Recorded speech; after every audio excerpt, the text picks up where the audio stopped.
Assalamualaikum warahmatullahi wabarakatuh. Perkenalkan, nama saya Nilam Sari Suherlin. Saya dari kelas 1A Kebidanan Poltekkes Kemenkes Tanjung Pinang.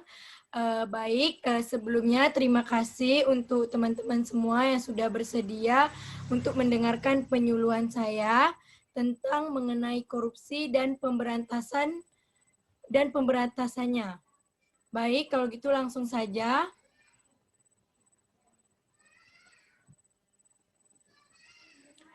Pengertian korupsi, istilah korupsi dalam bahasa Inggris corruption dan korup, dalam bahasa Prancis corruption dan dalam bahasa Belanda korupti, yang menjadi kata korupsi dalam bahasa Indonesia.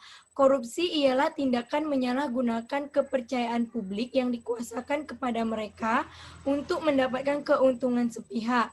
Korupsi atau rasuah adalah tindakan pejabat publik, baik politisi maupun pegawai negeri, serta pihak lain yang terlibat dalam tindakan itu.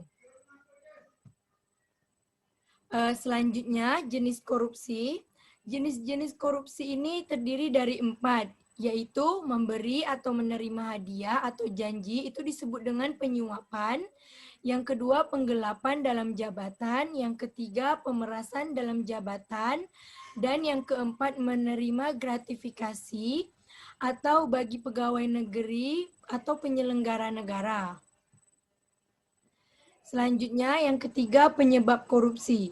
Penyebab korupsi di Indonesia dapat diklasifikasikan menjadi 2, yakni penyebab internal dan eksternal.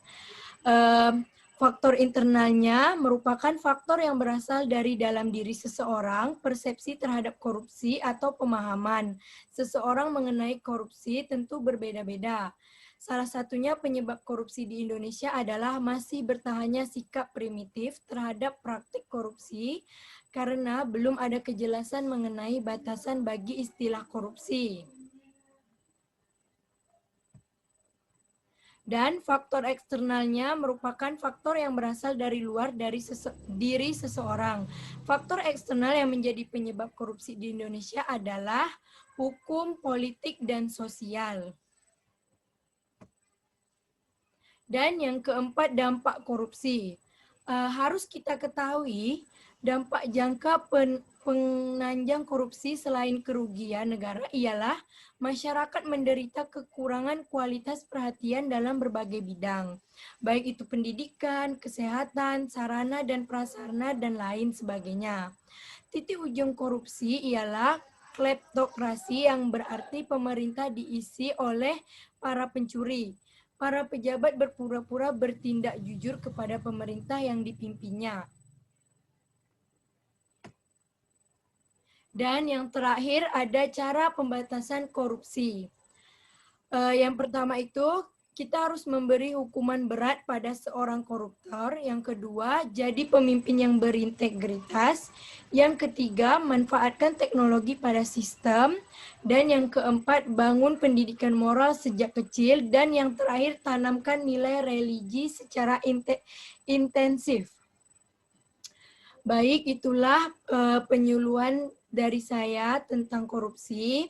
Terlebih terkurang, saya mohon maaf. Sekali lagi saya ucapkan terima kasih kepada teman-teman yang sudah bersedia hadir. Saya akhiri dengan Assalamualaikum warahmatullahi wabarakatuh. Terima kasih.